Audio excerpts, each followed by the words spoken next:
Good morning.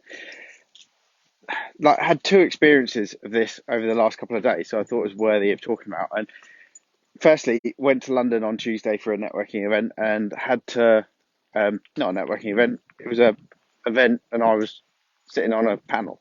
So there we go. And I got to the train station. I had to get a fairly early train, so it's like 7 o'clock in the morning.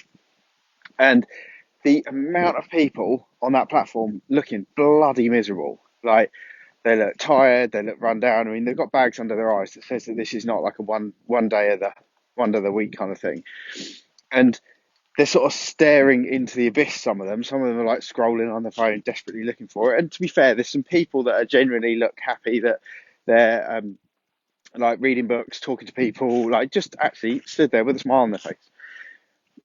And I think that's bloody miserable, isn't it? You're going off to work, going off to London or whatever, with such a negative mindset.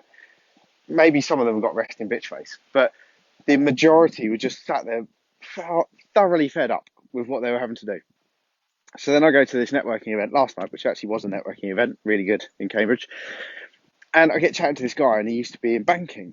And he basically talked about the exact same feeling. You know, I started talking about my burnout and what the company does. And he's like, he used to have to get on a train and he would dread it. And he would go, yeah, he was getting up really early, felt exhausted, get on this train, go down, busy, busy, busy, work, work, work, got back late, kids were already in bed.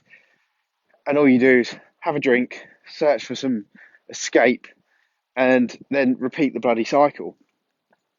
And he was like, it was just miserable. But he was like, but the money was good and the like progress was good, and you feel like a success, but you're not, and you don't get actually to spend any time with your kids. And it just like really reminds me why I talk about what I talk about, what I do with people, because there's so many bloody miserable people. He sort of said, he was in banking, and the amount of people that are so fed up and like borderline alcoholics or like functioning alcoholics. I said I was like a uh, functioning anxiety person because no one knew I had it, but um, I was really struggling with it.